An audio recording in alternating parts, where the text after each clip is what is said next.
Hello. I am so sorry that I cannot be at school during your class today. So I want to tell you a little bit about writing scenes. So a story is made up of scenes. Imagine, for example, a movie where you have different scenes where a part will like fade to black, or they'll move to a new location and that will be a new scene, or new characters will be focused on and that will be a new scene. Or if you've ever been in a play, you know that plays are made up of scenes and acts. Stories that are written out also have scenes, they just look a little bit different. So a scene is basically a series of events that takes place in one time in one place. So if the place or the time drastically changes, that's going to be a new scene. For example, if your character is doing something at school and the next important thing you need them to do is at their house, you're probably going to end the scene at school and then start the next scene at their house. If you have a character like go to sleep, that's probably going to be the end of one scene, and then when they wake up, that could be the start of another scene. So usually the time or the place changes if a scene is going to change. If you have multiple perspectives, you may switch perspectives, and that may be some of your scene changes. We will talk about how to transition between scenes a little bit more next week. But I want you to know that stories are made up of scenes. When you are thinking about your scenes, every scene in your story should have a purpose. And all of the characters in your scene should have a goal or a reason to be there. Today we're mostly going to focus on the purpose of your scene. We'll talk a little bit more about characters later. So some possible purposes for your scene. First, your scene could be an inciting incident. The inciting incident of your story is the thing that kicks off the action. It's the thing that causes the conflict, that creates the plot. It's why the story starts happening. The inciting incident in your short story is almost certainly going to be in the first scene of your story. You could even have the inciting incident be in the very first sentence of your story. If you watched the video about starting your story, you already know that, but I just wanted to give you a reminder. So one possible purpose for your scene is to be the inciting incident. In your short story, that's probably going to be the first scene. Another possible purpose for a scene would be the climax of the story.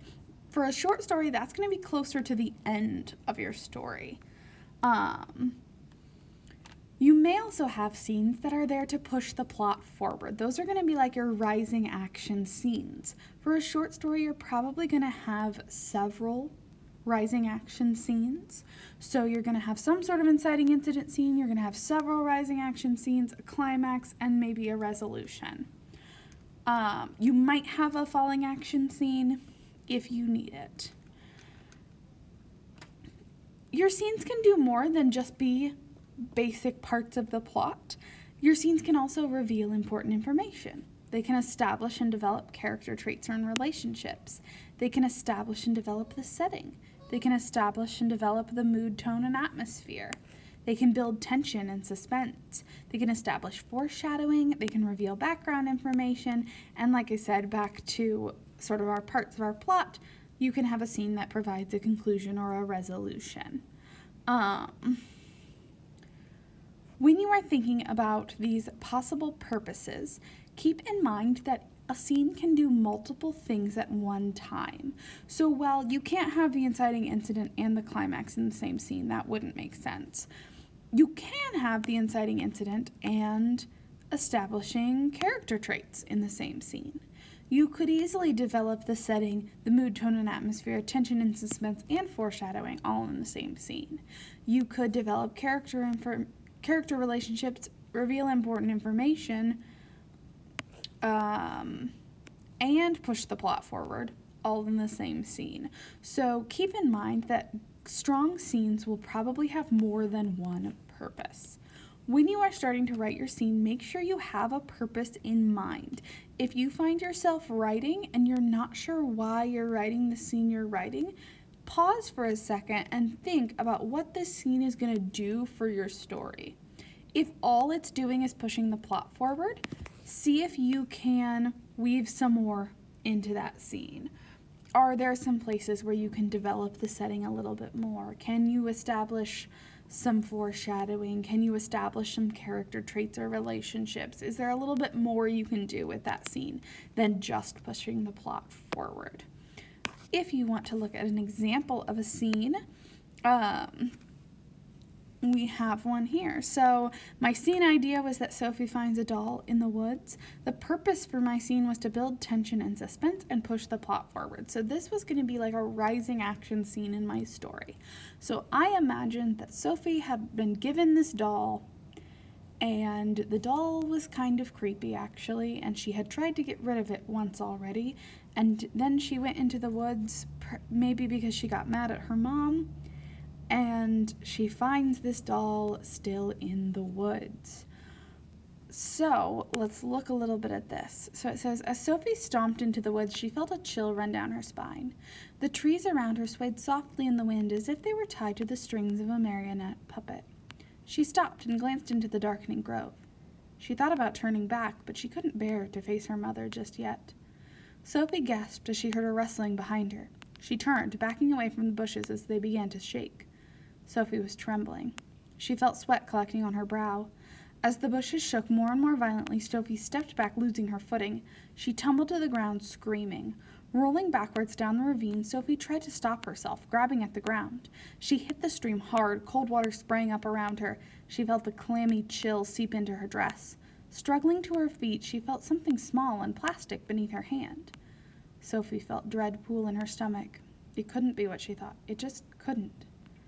Slowly, Sophie unclenched her fingers.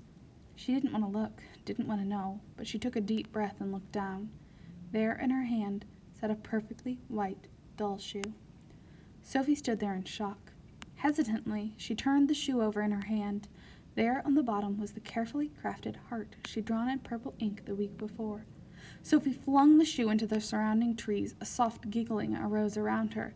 She had to get out of here.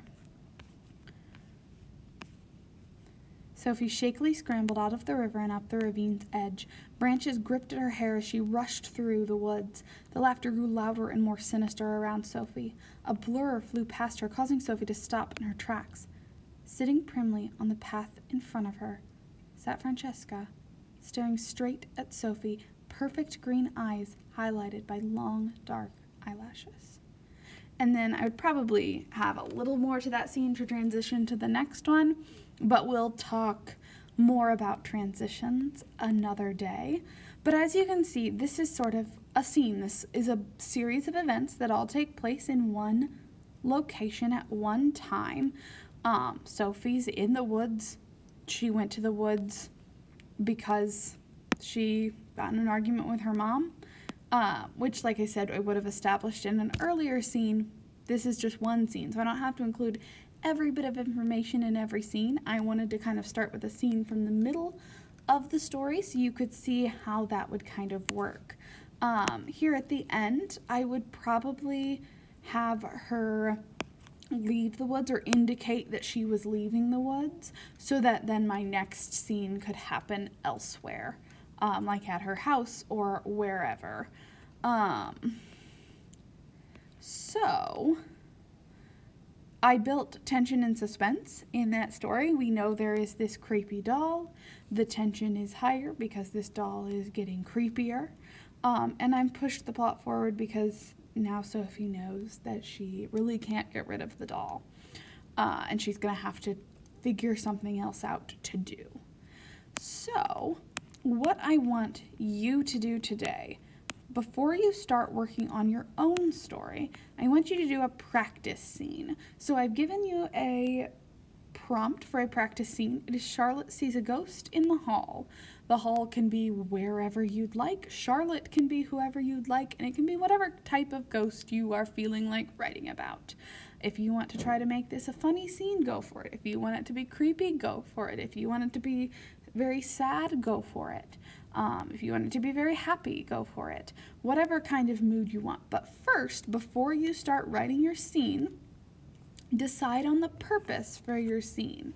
Do you want to write an inciting incident? like the beginning of a story? Do you want to write the most climactic moment of the story? Do you want to write a scene that pushes the plot forward like I did? Do you want to write a scene that's a conclusion or a resolution to a story? Can your scene reveal important information or establish and develop character traits or relationships?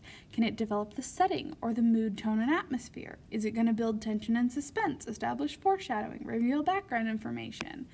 Whatever it's going to do, pick a couple of purposes. Pick at least one, but maybe two, because like I said, really strong scenes are going to have more than one purpose. And see what you can do. See if you can write a scene for a story where in this scene someone named Charlotte sees a ghost in the hall. You can make up the surrounding stuff. You don't need to tell me what happened. Just like in my scene, I told you like what happened before and what might happen next, but you don't need to tell me that. You can jump right in, just like my scene here does. All right. Once you are done with that, there's a place to turn it in on Canvas, and then you can work on your own story. As you're working on your own story, make sure that you are thinking about your purpose for each scene that you are writing. Don't write a scene if it does not have a purpose in your story. Awesome.